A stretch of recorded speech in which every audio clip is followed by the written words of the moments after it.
sitting at the table when he doesn't think he's able, then he's high up in the sky, making people say, "Oh my!" And when he's sitting in the bath, it takes him down a different path. It doesn't take him very long, so that we can sing our song, 'cause he's a... He's a...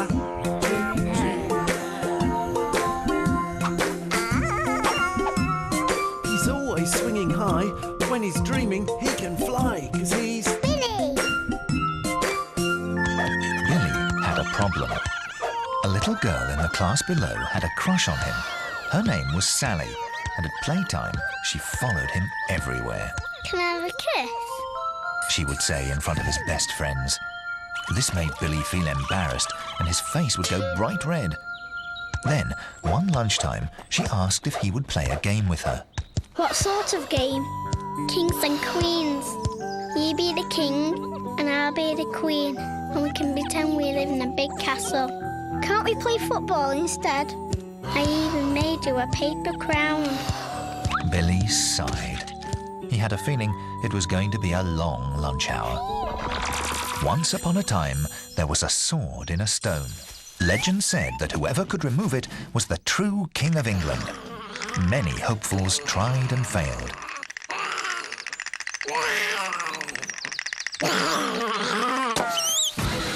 That is, until a young boy came along.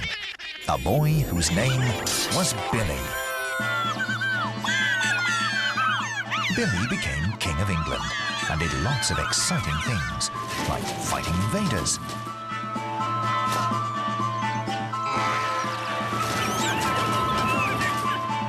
and attending royal variety performances.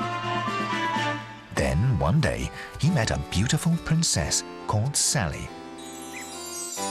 Can I have a kiss? Oh, go on then.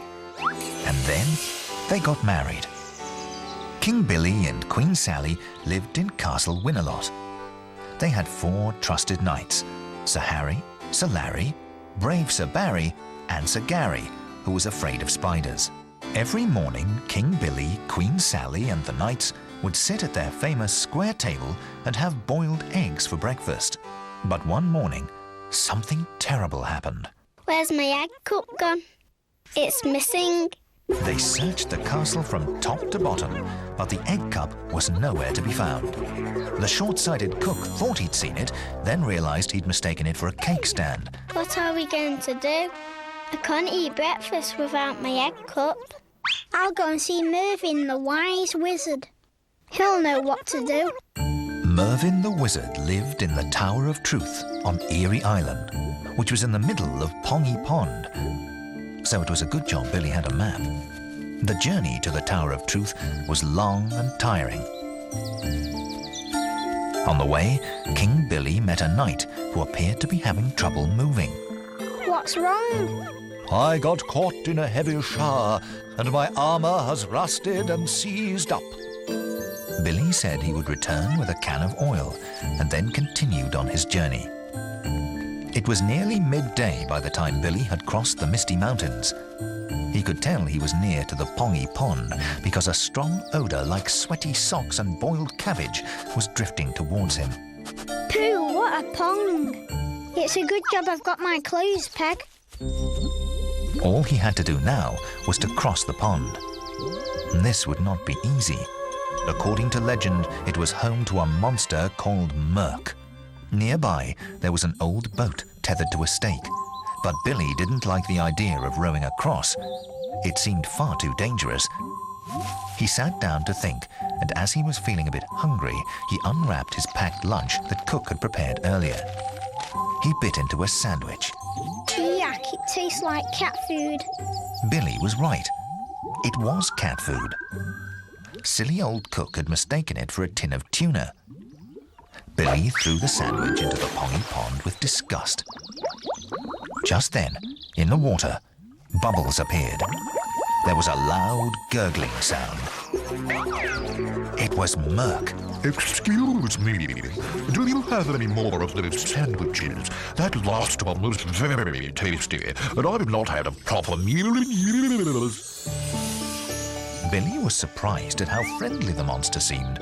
so he gave him the rest of his sandwiches. When the monster had eaten his fill, he burped loudly and asked King Billy if there was anything he could do to thank him. Do you think you could carry me across the pond? Oh, yes, I should think so. It's the least I could do. Jump on my back, why don't you?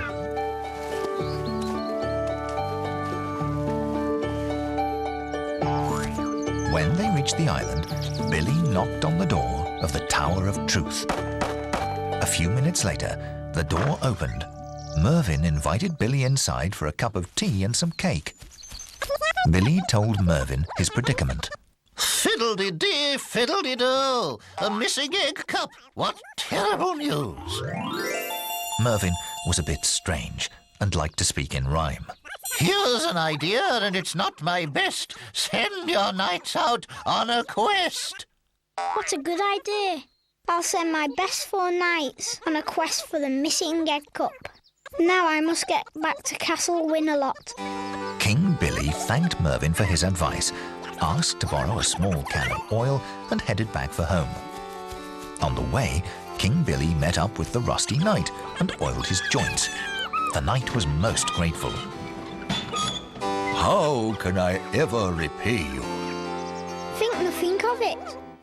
No, I must give you something for your help.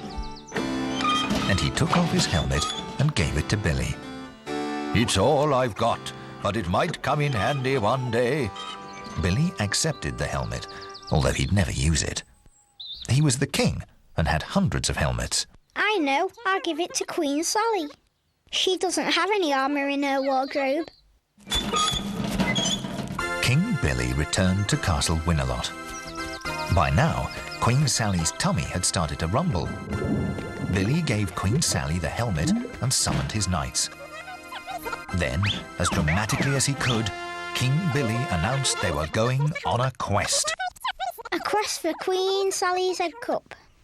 Ah, that'll be nice. I haven't had an adventure for over a fortnight. Can I fight a dragon? Yeah, sorry. Will there be any spiders? King Billy and the 4 knights rode out into the kingdom and began their mission. Sir Harry went to ask the Lady of the Lake if she'd seen the egg cup, but there was no one in except a small minnow. He's gone to have her ears syringed, and I don't think he's seen any egg cups. Sir Larry went into all the lost property offices. No, egg cups, no. But there was a silver butter dish handed in last Tuesday. Brave Sir Barry looked in a cave and fought a big fire-breathing dragon, but he found only treasure and a maiden in distress. Sir Gary didn't get very far because he was frightened by a spider just outside Tunbridge Wells. King Billy had no luck either. Empty-handed, they returned to Castle Winalot, where Queen Sally was waiting. Our quest has failed. The knights bowed their heads in shame. Never mind. I don't need one anymore. That helmet what you brought me did the job, and it works as a toast rack as well. What a great idea. And they all sat down for a big fry-up breakfast. Billy opened his eyes. It was dark. His paper crown had slipped over his ears, covering his face. I'm bored of this game. I don't think you're a very good king. Why not? You haven't got the ears for it. Then the school bell rang, signalling that lunchtime was over. There's just no pleasing some people. Rise and shine with Tiny Pop. Tiny